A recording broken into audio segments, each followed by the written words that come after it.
所以咱所以负责这么重点很水的为了，那么这 school education 所以买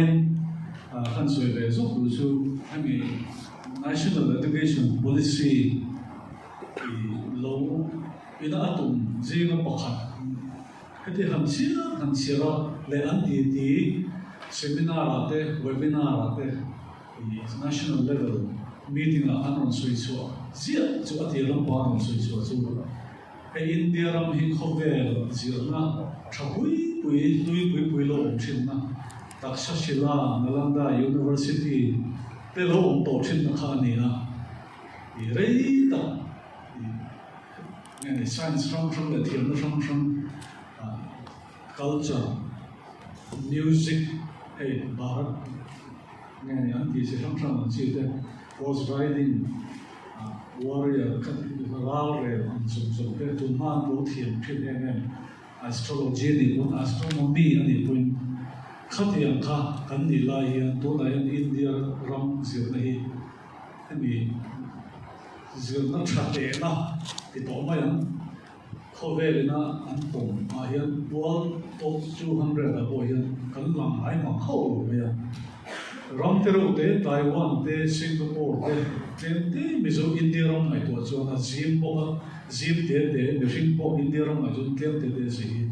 university dali pa nga paro anlang te nai kedi kanlang pa lo hi bitaw tagan veya ni masela an supen chuan Silicon Valley ate ahong sang zirna intra MIT Massachusetts Institute of Technology tiang se UCLA tiang tiang zuben chu atho cha chu Indian men ni loi boxia chu chuan enge kan zirna hi diklo fellow ti ang mai to a policy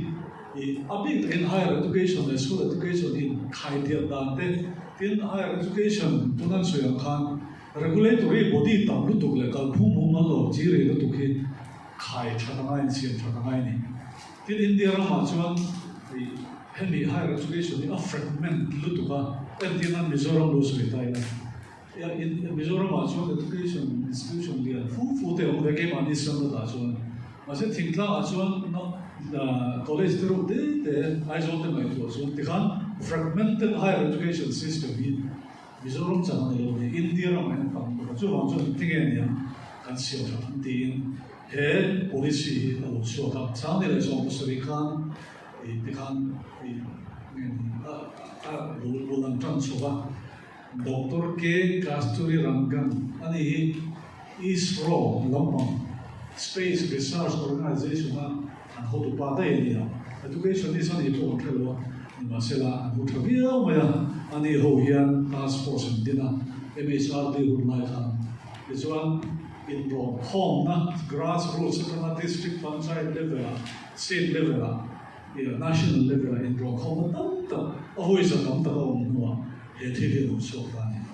chu when an bo la he ni na this one school education big a chon ni chen on kha ta khan a policy impact song le porokong ni ver chau ni na impact song thum set job kha school education le abutan na introductory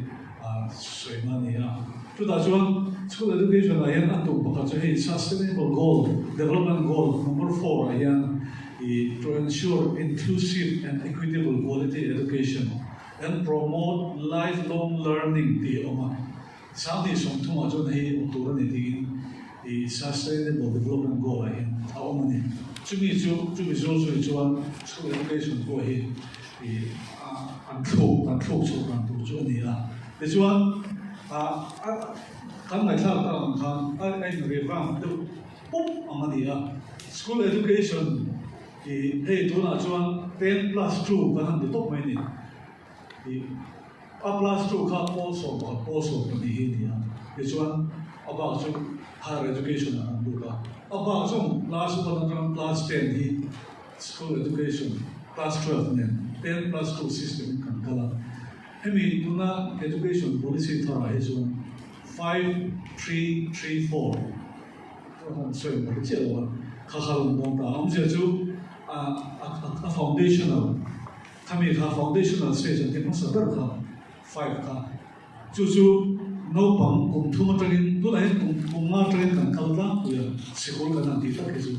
kum nga ni lo chuan an bit thei thei lo ten ti mai thei in nau te in lo thei to thei mai thei kum nga tling lo wa la bit thei lo pe kon ni ma sel to education ta ai chu kum thuma tangin no pang school kalta na school kan ti tak ke to ma an kan wa di preschool kan ti kha school education tu lo to na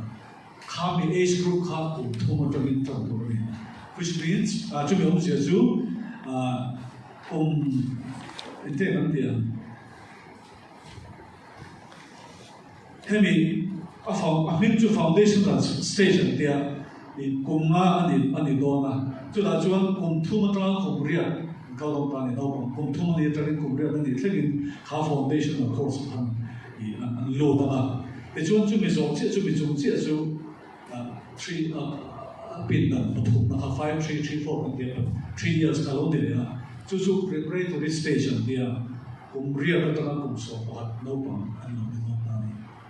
chu mi chung le chu class 3 ta class 5 te na ni chu mi chung le chu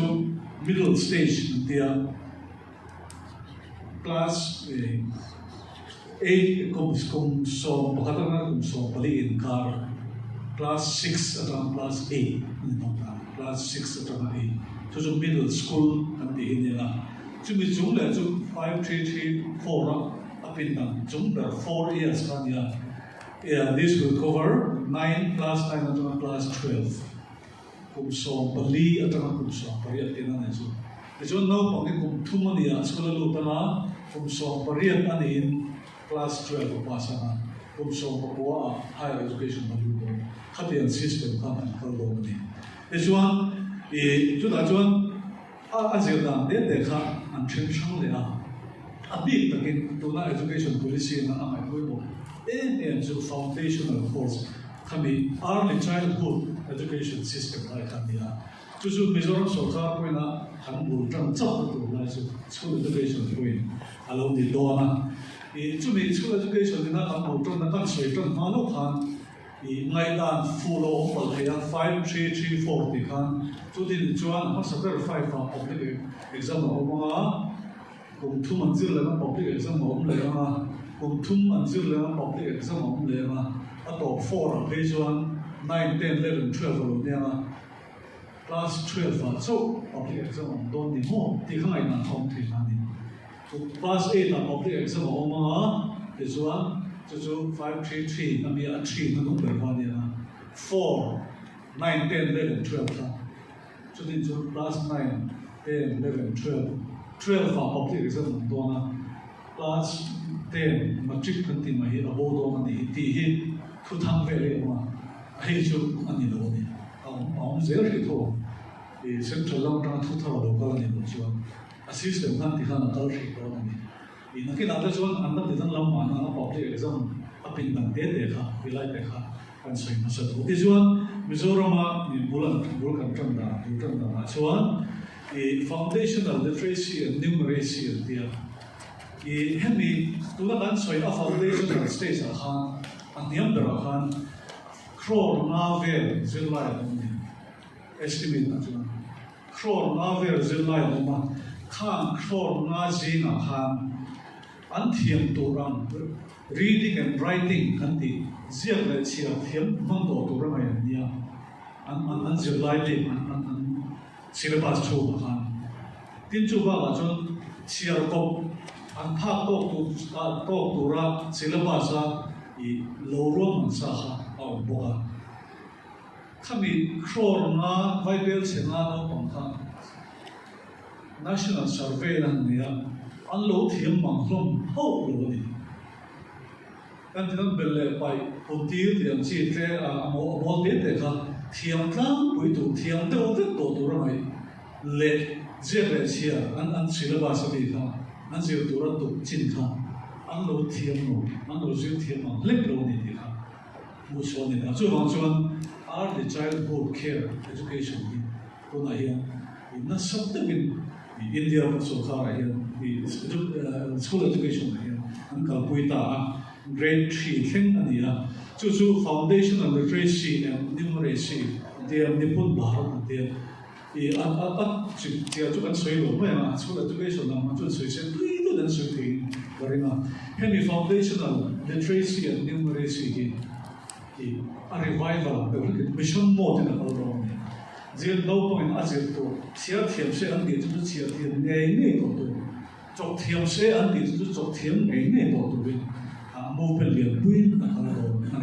就是因為做啦嘛，我講嘅背哪裡啊，只要來從中嘅。Class 3 asir so a ziak le chia athiam chia gom athiam tu te athiam ne na tam kan la me lian chi te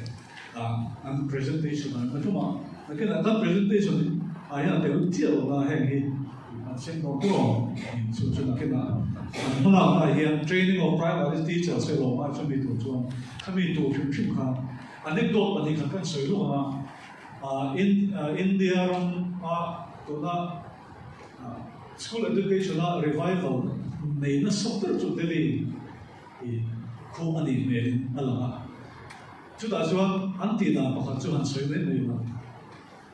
an deputy chief minister of education minister ni e chuan ama boy vocal culture na hemi bo zui ya what he did was visit the schools and then he asked the students whether it's class 1 or class 3, he asked the students to work out the problem, share the problem. And then, so the Banga Patum Sim, the Jeroen Tase, all the Zilajum, Tiam to one in Tani. So, and the Tirvika and Tiam, class boom, we did a little Tiam, they can't go to one. Anh này anh chỉ tiêu tôi anh chỉ tiêu rồi sen anh chọn rồi sen anh chỉ tiêu tôi bukan lâu thì bằng biết rồi mà khá khá cũng chua chua mình này rồi mà hiện khá khá thì lâu thì rồi anh nhìn nó quên bạn cái quên hàng suy nên thật sự cũng chỉ anh chỉ rồi với thế anh nên họ quên nào hiện thì khá tiền cái bukan ông thế này khang sung sung thì để năng khang hiện movement foundation and literacy numeracy chắc tự mình dùng số thời kalau punya tu mana, tilai terha, kan tu tu punya terha mesti terha. Stage deh, cuma middle stage cuma secondary stage kalau tu saya lah, kalau cuan kalau kau bukan tu, tu lompat cuma kalau ni tilai terha, sesuai dengan itu saya.